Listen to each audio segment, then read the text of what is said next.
आप सभी को नमो नमः। मैं राम प्रसाद पाठक देववाणी संस्कृतम इस YouTube चैनल में आप सभी का हार्दिक स्वागत करता हूं। आज मैं हिंदी व्याकरण से संबंधित महत्वपूर्ण प्रकरण वाच्य तथा क्रिया प्रयोग वाच्य एवं क्रिया प्रयोग लेकर आया हूं। यदि वीडियो अच्छा लगे तो इसे लाइक, सब्सक्राइब, शेयर और कमेंट अवश्य करें। तो चलिए जानते हैं वाच्य तथा क्रिया प्रयोग। इसके पूर्व उसी से संबंधित कुछ महत्वपूर्ण व्याकरण बिंदुओं पर एक नज़र डालते हैं। सबसे पहले आइए वाच्य एवं क्रिया प्रयोग के विषय से संबंधित तथ्यों के बारे में जानते हैं। हिंदी व्याकरण में वाच्य कितने हैं? हिंदी व्याकरण में वाच्य 3 हैं: कर्तृवाच्य, कर्मवाच्य एवं भाववाच्य। हिंदी व्याकरण में वाच्य कितने हैं? 3 हैं: कर्तृवाच्य, कर्मवाच्य एवं भाववाच्य। अब कर्तृवाच्य क्या है, कर्मवाच्य क्या है, भाववाच्य क्या है? पहले तो वाच्य क्या है जानना जरूरी है। वाच्य का मतलब केवल इतना ही है कि वक्ता द्वारा कर्ता के कार्य को प्रधानता दी गई या उसे निरस्त किया गया। माने बोलने वाला वक्ता जो है वो कर्ता के कार्य को, जो कर्ता कारक है उसके कार्य को प्रधानता दे रहा है अथवा उसे निरस्त कर रहा है। अगर दे रहा है तो कर्तृवाच्य है, अगर नहीं दे रहा है तो कर्मवाच्य और भाववाच्य है। तो तीनों वाच्य इसी आधार पर निर्मित हैं कि कर्ता के कार्य को प्रधानता दी गई या उसे निरस्त किया गया। ये दी गई प्रधानता तो कर्तृवाच्य, निरस्त किया गया कर्मवाच्य और भाववाच्य। कर्तृवाच्य का अक्सर लोग अर्थ ले लेते हैं कि जहाँ कर्ता की प्रधानता हो, अर्थात यह समझ लिया जाता है कर्ता की प्रधानता का मतलब कि जहाँ क्रिया कर्ता की संज्ञा के अनुसार बदलती है, जबकि ऐसा नहीं है। क्रिया कर्ता के अनुसार अगर बदलती है तो उसको हम कर्तृवाच्य नहीं कहते, बल्कि क्रिया के प्रयोग के 3 नियम हैं: कर्तव्य प्रयोग, कर्मण प्रयोग और भावे प्रयोग। जहाँ क्रिया कर्ता के अनुसार चलती है, बदलती है, वहाँ हम क्रिया का कर्तव्य प्रयोग मानते हैं और क्रिया के प्रयोग का एक नियम है। कर्मवाच्य का भी अक्सर लोग यही अर्थ लेते हैं जहाँ कर्म की प्रधानता हो, और कर्म की प्रधानता होने का अर्थ ले लिया जाता है कि क्रिया कर्म की संज्ञा के अनुसार बदलती है, जबकि ऐसा नहीं है। अगर क्रिया कर्म की संज्ञा के अनुसार बदलती है, अर्थात उसके पुरुषलिंग और वचन के अनुसार बदलती है, तो क्रिया का कर्मण प्रयोग है, उसका वाच्य से कुछ लेना देना नहीं। वाच्य एक अलग विषय है और क्रिया प्रयोग या क्रियान्विति एक अलग विषय है। हिंदी में क्रियान्विति और क्रिया प्रयोग एक अलग विषय है और वाच्य अलग विषय है। भाववाच्य का अर्थ ले लिया जाता है कि जहाँ भाव की प्रधानता हो, और भाव की प्रधानता का मतलब ये समझ लिया जाता है कि क्रिया किसी भी संज्ञा के पुरुष लिंग और वचन के अनुसार नहीं बदलती है, बल्कि क्रिया सदैव प्रथम पुरुष पुल्लिंग एक वचन में रहती है, क्योंकि क्रिया का अपना लिंग पुल्लिंग है, अपना वचन एक वचन है, अपना पुरुष प्रथम पुरुष व अन्य पुरुष है। तो इस तरह से जो वाच्य का अर्थ लिया जाता है, सही में वो वाच्य का अर्थ नहीं। वाच्य का अर्थ केवल इतना ही है कि वक्ता द्वारा कर्ता के कार्य को प्रधानता दी गई या उसे निरस्त किया गया। कर्ता के अनुसार, कर्ता की संज्ञा के अनुसार क्रिया, कर्ता की संज्ञा के पुरुष लिंग और वचन के अनुसार क्रिया का जो प्रयोग होता है उसे कर्तव्य प्रयोग कहते हैं। क्रिया के प्रयोग के 3 नियम हैं। हिंदी व्याकरण में क्रिया के प्रयोग के कितने नियम हैं? 3 नियम: कर्तव्य प्रयोग, कर्मण प्रयोग, भावे प्रयोग। क्रिया किस संज्ञा के पुरुष लिंग एवं वचन के अनुसार बदलेगी, इसका संबंध वाच्य से नहीं है। हिंदी में क्रिया प्रयोग के 3 नियम हैं, उसका संबंध वाच्य से नहीं है। क्रिया परिवर्तन को क्रिया प्रयोग या क्रियान्विति कहा जाता है। हिंदी में इसके 3 नियम हैं: कर्तव्य प्रयोग, कर्मण प्रयोग और भावे प्रयोग। कर्म के आधार पर क्रिया के भेद। कर्म के आधार पर क्रिया के 2 भेद हैं: सकर्मक क्रिया और अकर्मक क्रिया। जिस क्रिया के पास कर्म होता है उसको सकर्मक क्रिया कहते हैं, और जिस क्रिया के पास कर्म नहीं होता उसको अकर्मक क्रिया कहते हैं। कर्ता दोनों क्रियाओं के पास होता है, लेकिन एक क्रिया के पास कर्म होता है, एक क्रिया के पास कर्म नहीं होता। जिसके पास कर्म नहीं होता हो वो क्रिया स्वयं में पूर्ण होती है, खुद के अनुसार चलती है, प्रथम पुरुष पुल्लिंग एक वचन। तो सकर्मक क्रिया से जो निर्मित वाच्य होता है, सकर्मक क्रिया से कर्ता तो दोनों क्रियाओं के पास होता है, इसलिए सकर्मक क्रिया से कर्तृवाच्य बनेगा। कर्तृवाच्य तो अकर्मक क्रिया से भी बनता है, दोनों से बनेगा, लेकिन सकर्मक क्रिया से कर्तृवाच्य के अलावा अगर कोई और वाच्य बनेगा तो कर्मवाच्य, भाववाच्य नहीं बनेगा। अकर्मक क्रिया से निर्मित वाच्य दो प्रकार का वाच्य, एक कर्तृवाच्य और एक भाववाच्य। तो इस तरह से देखेंगे सकर्मक अकर्मक दोनों से कर्तृवाच्य निर्मित होता है, और सकर्मक से कर्तृवाच्य के साथ कर्मवाच्य, अकर्मक से कर्तृवाच्य के साथ भाववाच्य। इसलिए वाच्य 3 हो गए, कर्तृवाच्य दोनों का है और कर्मवाच्य केवल सकर्मक क्रिया का है, भाववाच्य केवल अकर्मक क्रिया का है। तो कर्तृवाच्य में क्रिया प्रयोग, कर्तृवाच्य में क्रिया के कितने प्रयोग हैं? क्रिया प्रयोग के तीनों नियम, कर्तृ प्रयोग, कर्मण प्रयोग और भावे प्रयोग, तीनों प्रयोग कर्तृवाच्य में होता है। कर्मवाच्य में क्रिया के कितने प्रयोग होते हैं? तो कर्मवाच्य में क्रिया के केवल 2 ही प्रयोग होते हैं, कर्मण प्रयोग, भावे प्रयोग। क्योंकि कर्मवाच्य में वक्ता कर्ता के कार्य को निरस्त कर देता है, इसलिए वहाँ कर्मवाच्य होता है। जहाँ कर्ता का कार्य को निरस्त नहीं करता वहाँ कर्तृवाच्य होता है। अर्थात तीनों वाच्य कहीं न कहीं वक्ता के द्वारा कर्ता के कार्य की प्रधानता तथा उसको निरस्त करने के आधार पर ही निर्मित होता है। तो कर्मवाच्य में क्रिया के 2 ही प्रयोग होते हैं, कर्मण प्रयोग, भावे प्रयोग। अगर प्रश्न किया जाए कि कर्मवाच्य में क्रिया का कौन सा प्रयोग नहीं होता, तो कर्तृ प्रयोग नहीं होता, क्योंकि यहाँ कर्ता को निरस्त किया गया, कर्ता के कार्य को निरस्त किया जाता है, कर्ता के कार्य को प्रधानता नहीं दी जाती है, इसलिए कर्मवाच्य में जरूरी नहीं है कर्ता का प्रयोग। भाववाच्य में क्रिया के कितने प्रयोग होते हैं? भाववाच्य में क्रिया का केवल एक ही प्रयोग होता है। तो क्रिया के जो 3 प्रयोग हैं, तीनों प्रयोग अगर पूछा है किस में होते हैं, तो कर्तृवाच्य में, 2 प्रयोग कर्मवाच्य में, 1 प्रयोग भाववाच्य में। आगे चलते हैं। देखिए ये है कर्तृवाच्य। कर्तृवाच्य में हम लोग जानते हैं, कर्तृवाच्य का मतलब होता है जहाँ वक्ता द्वारा कर्ता के कार्य को प्रधानता दी जाती है। अब देखिए मैं फल खाता हूँ, ये कर्तृवाच्य है। इसमें देखिए मैं कर्ता है, फल कर्म है, खाता हूँ क्रिया है। ये खाता हूँ क्रिया सकर्मक है, सकर्मक क्रिया है, इसका कर्तृवाच्य है। देखिए ये भी कर्तृवाच्य, ये भी कर्तृवाच्य है। मैं फल खाता हूँ, ये क्रिया जो है मैं के अनुसार चली है, मैं कर्ता है। कर्ता के संज्ञा के पुरुष वचन और लिंग के अनुसार जब क्रिया चलती है तो उसको क्रिया का कर्तृ प्रयोग कहते हैं। ये क्रिया का कर्तृ प्रयोग है, लेकिन इसी कर्ता में अगर ने का प्रयोग हो जाए तो यह क्रिया फिर मैं के अनुसार नहीं चलेगी। कर्म जो ये फल है ना, फल के अनुसार चलेगी, फल के अनुसार, फल कर्म है। अब मैं में जब ने लग गया, ने पर सर का प्रयोग हो गया, ने कारक चिन्ह का प्रयोग हो गया, तो क्रिया कर्म के अनुसार चलेगी। तो इसको हम कर्मवाच्य नहीं करेंगे। अगर कर्ता में ने लग गया है, मैंने, राम ने, श्याम ने, मोहन ने, पिताजी ने, तब भी कर्तृवाच्य होगा। बस केवल क्रिया के प्रयोग का दूसरा नियम वहाँ लागू हो जाएगा, कर्मण प्रयोग। कर्ता में ने का प्रयोग हो जाए और कर्म में को का प्रयोग ना हो। देखिए यहाँ कर्तृ प्रयोग में न तो कर्ता में ने का प्रयोग है, न कर्म में को का प्रयोग है। कर्म फल है, को का प्रयोग भी नहीं है, तो ऐसा तो ये कर्तृ प्रयोग होगा, जहाँ की ना तो कर्ता के परसर का प्रयोग होता है, कर्ता के कारक चिन्ह का प्रयोग है ने का, और ना ही कर्म के कारक चिन्ह का प्रयोग है को का। लेकिन जहाँ केवल कर्ता के कारक चिन्ह ने का प्रयोग हो और कर्म के कारक चिन्ह को का प्रयोग ना हो, वहीं पर क्रिया कर्म के अनुसार चलती। कर्म की संज्ञा के पुरुष, लिंग और वचन के अनुसार क्रिया चलेगी। तो फल प्रथम पुरुष पुल्लिंग एक वचन है, इसलिए खाया क्रिया हो गई। लेकिन जहाँ पर कर्ता के साथ ने का प्रयोग हो जाए और कर्म के साथ को का प्रयोग हो जाए, वहाँ क्रिया पुल्लिंग प्रथम पुरुष एक वचन में चलती है, वो क्रिया का भावे प्रयोग है। क्रिया का भावे प्रयोग का मतलब होता है क्रिया का स्वयं का अपना प्रयोग। क्रिया का स्वयं का अपना प्रयोग जब होगा तो ना वो कर्ता की संज्ञा के पुरुष लिंग वचन के अनुसार चलेगी, ना तो कर्म की संज्ञा के पुरुष लिंग वचन के अनुसार चलेगी, तो स्वयं के पुरुष लिंग और वचन के अनुसार चलेगी। तो उसके खुद का पुरुष है प्रथम पुरुष, खुद का लिंग है पुल्लिंग और खुद का वचन है एक वचन।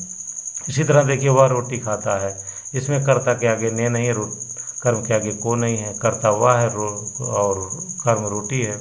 तो ये कर्तृवाच्य है, लेकिन क्रिया कर्तृवाच्य का कर्तृ प्रयोग है, क्रिया का कर्तृ प्रयोग है। लेकिन यहाँ देखिए हमने कर्ता के साथ ने लगा दिया, वह के साथ ने लगाया, उसने हो गया, और रोटी को नहीं लगाया है, माने कर्ता के साथ ने प्रसर का प्रयोग हुआ है लेकिन कर्म के साथ को प्रसर का प्रयोग नहीं हुआ। तो यहाँ क्रिया कर्म के अनुसार चली। जब क्रिया कर्म की संज्ञा के पुरुष लिंग वचन के अनुसार चलेगी, देखिए रोटी स्त्रीलिंग है, प्रथम पुरुष एक वचन, इसलिए खाई हो गया। तो यहाँ क्रिया का कर्मण प्रयोग हुआ, ये भी कर्तृवाच्य होगा। अगर कर्ता के साथ ने का प्रयोग हो जाए तब भी वो कर्तृवाच्य होगा, उसको आप कर्मवाच्य नहीं कर सकते। बस केवल कर्तृवाच्य में क्रिया का कर्मण प्रयोग है।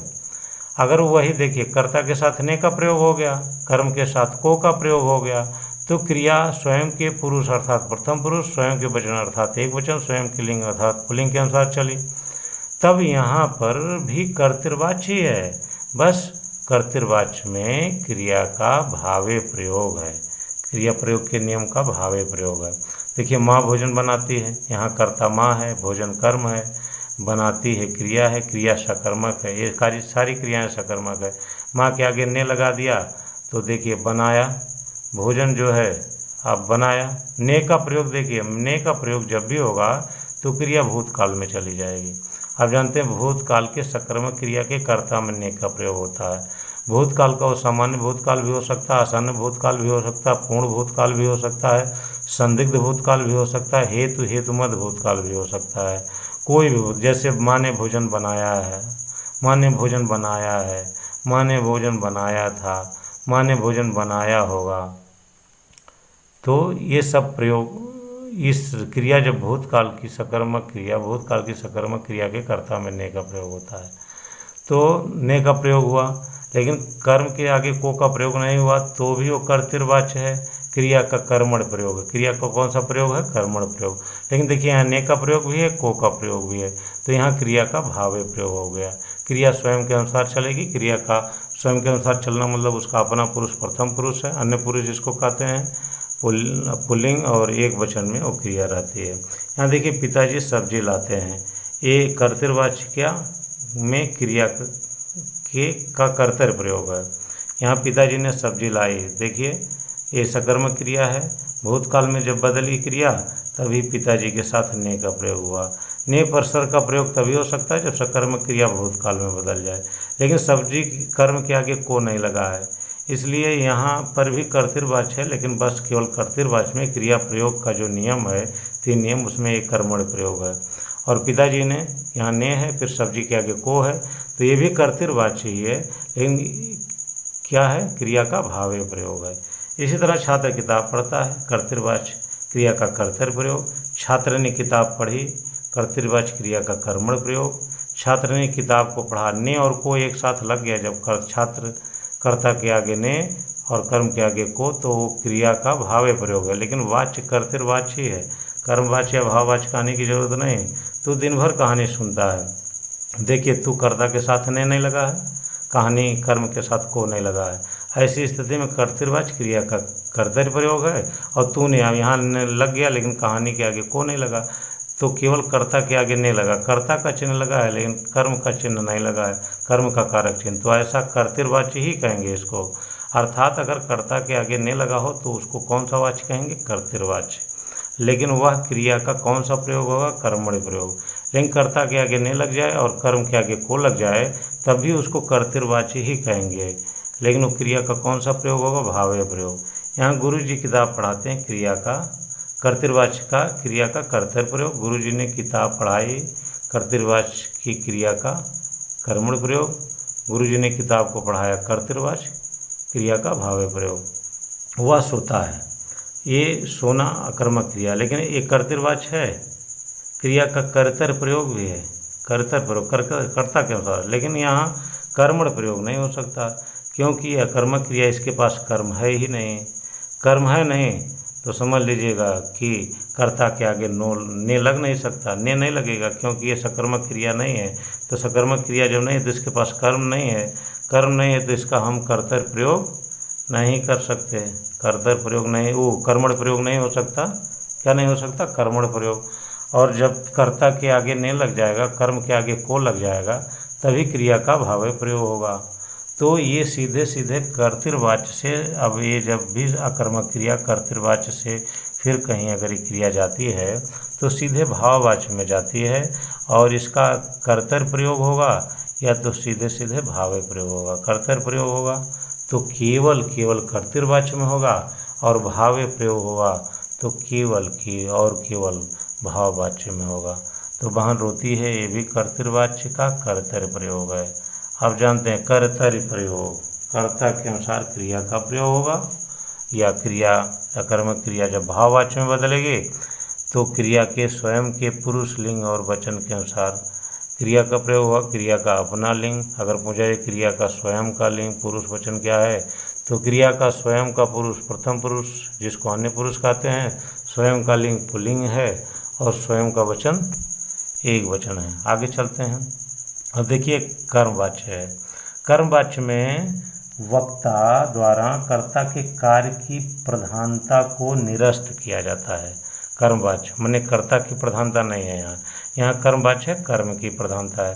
अब कर्ता के आगे क्या लग गया, मेरे द्वारा, के द्वारा या से अगर कर्ता के साथ लग जाए तो समझ लीजिएगा कि वो या तो कर्मवाच्य होगा या तो भाववाच्य। लेकिन अगर सकर्मक क्रिया है तो कर्मवाच्य हुआ, अगर कर्मक क्रिया है तो भाववाच्य होगा। मेरे द्वारा रोटी खाई जाती है, तो देखिए यहाँ कर्ता को निरस्त किया गया, मेरे द्वारा। रोटी कर्म है, इसी कर्म के अनुसार क्रिया चली है, खाई जाती है, प्रथम पुरुष स्त्रीलिंग एक वचन। तो ये समझ लीजिएगा जो कर्म संज्ञा के पुरुष लिंग और वचन के अनुसार क्रिया चलती है, इसको हम कर्मवाच्य नहीं कहेंगे। यहाँ कर्ता की प्रधानता को निरस्त किया गया है, कर्ता की प्रधानता को, कर्ता के कार्य की प्रधानता को निरस्त किया गया है, तो ये कर्मवाच्य या भाववाच्य होगा। लेकिन चूंकि यहाँ सकर्मक क्रिया है और सकर्मक क्रिया से संबंधित कोई वाक्य है, उसमें कर्ता के कार्य को की प्रधानता को निरस्त किया जाए तो कर्मवाच्य हो जाएगा। तो वहाँ क्रिया कर्म के अनुसार जो चलती है वह कर्मवाच्य में क्रिया का कर्मण प्रयोग है, इसको क्रिया का कर्मण प्रयोग कहेंगे। क्रिया प्रयोग के 3 नियम हैं, कर्तव्य प्रयोग, कर्मण प्रयोग, भाव्य प्रयोग।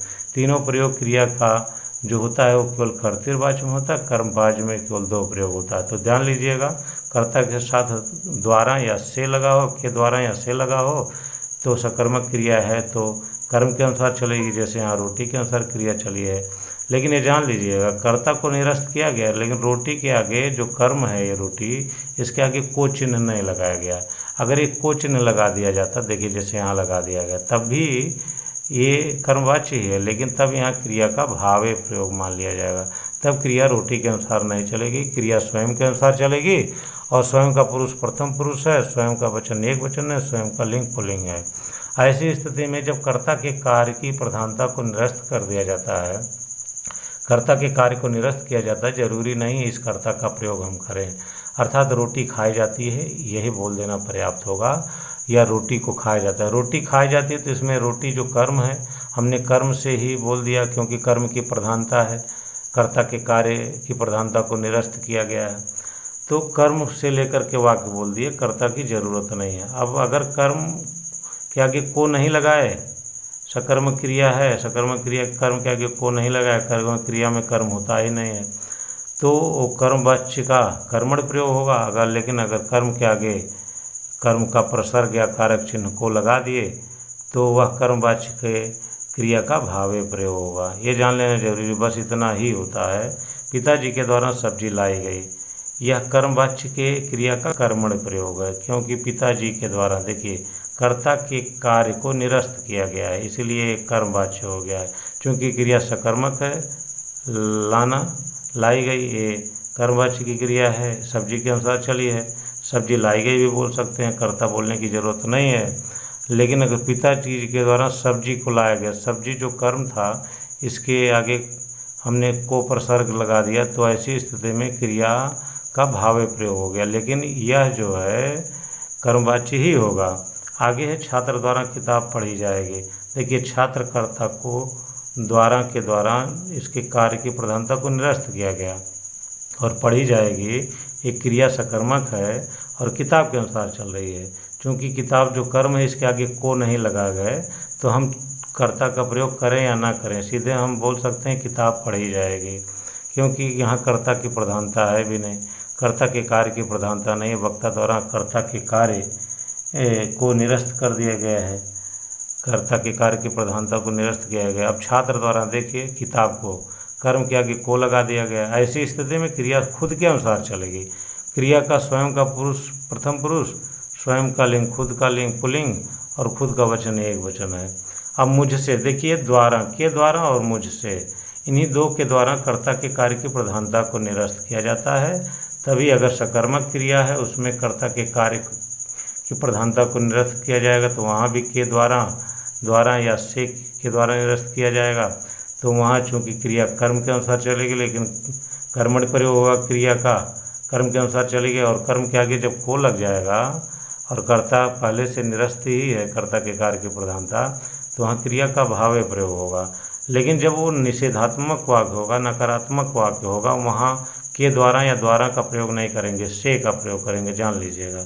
निषेधात्मक वाक्यों में से का प्रयोग करेंगे। मुझसे किताब पढ़ी नहीं जाती, यहाँ देखिए पढ़ी नहीं जाती, यह पढ़ी नहीं जाती किताब के अनुसार ही क्रिया चलिए। क्रिया सकर्मक है और ये सकर्मक क्रिया होने की वजह से जब भी कर्ता के आगे से लग गया, चूँकि निषेधात्मक वाक्य है, कर्ता के आगे से लग गया तो कर्ता के कार्य की प्रधानता को निरस्त किया गया और क्रिया किताब के अनुसार चली। लेकिन जब किताब के आगे को लग जाएगा, माने कर्म कारक का चिन्ह कर्म के आगे लग जाएगा, तो ऐसे में क्रिया स्वयं के पुरुष लिंग और वचन के अनुसार चलेगी।